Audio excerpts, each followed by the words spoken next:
Swamiji, how to identify and nourish the Shakti that is within us, and how to also not let it go on the wrong side. Very simple. See, इसलिए तो गुरुजी ने कहा बच्चों के लिए 8 Excel Excel, और बड़ों के लिए कहा कि तुम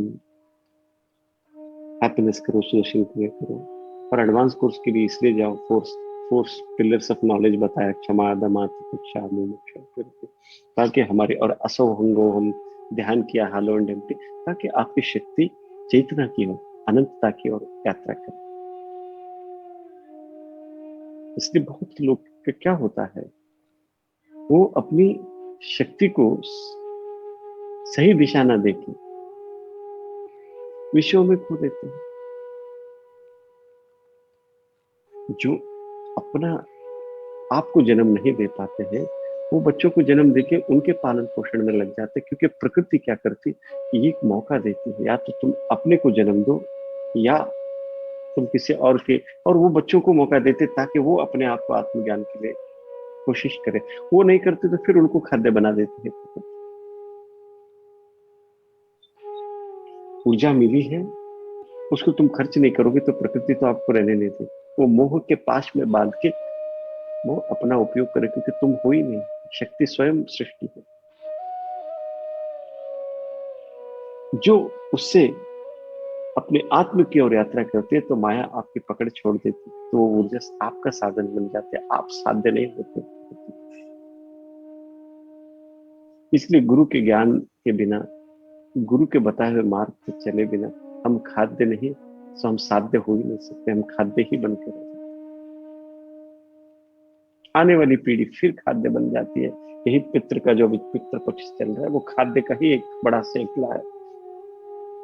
इसलिए पितरों को तर्पण वो करने का अर्थ है उस बना रहता है।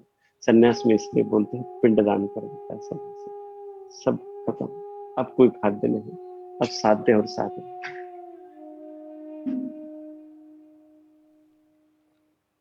तो तुम सोच रहे हो तुम स्वतंत्र हो, तुम स्वतंत्र नहीं हो। प्रकृति ने तुम्हें बांध रखा, तुमने मौका चुका तो प्रकृति बोलता है तुम्हारा मौका किसी और को दे, तो तुम्हें मोह में बांध दी, तुम्हें राग द्वेष में डालते, तो तुम बिना बच्चों के तुम रह नहीं पाते। उनको वो कर दो, ये कर दो, बच्चों की चिंता तुम कर नहीं रहे हो।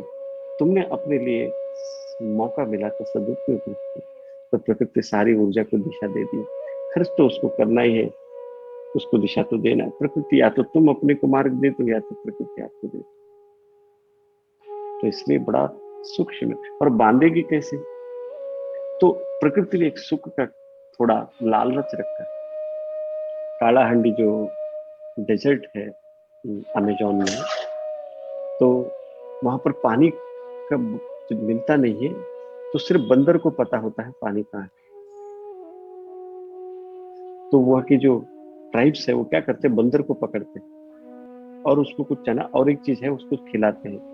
उसको इतनी प्यास लगती है, नहीं तो बंदर क्या करता है, अगर उसको प्यास नहीं लगी है तो इतना चुपके से जाता है कि किसी को पता ना चले, ताकि रिसोर्स उसी को मिले।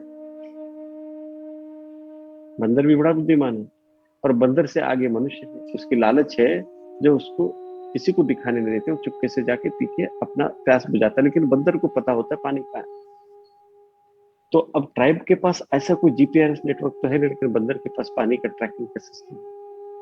तो उसको बांध देते हैं और उसको वो खिला देते हैं, तो उसको इतनी प्यास लगती है, इतनी प्यास लगती है, जैसे रस्सी खोलते तो उसको ये भी बोध नहीं रहता कोई मुझे ट्रैक कर रहा है, फॉलो कर रहा है। तो वो ट्रैक करके चला जाते हैं उसके पीछे, और उन ट्राइबल्स को पानी मिलता है, तो फिर वो पानी का सदुपयोग करते हैं। इस तरह आप नहीं करोगे तो प्रकृति बंदर की तरह आपको बांध दे के प्यास बढ़ा देती है, और आप भागते हो प्यास में, उन इच्छाओं में, तो बस आप ट्रैक हो जाते, तो प्रकृति आपको ट्रैक करके अपनी खाद्य बनाते, अपना कार्य पूरा करते।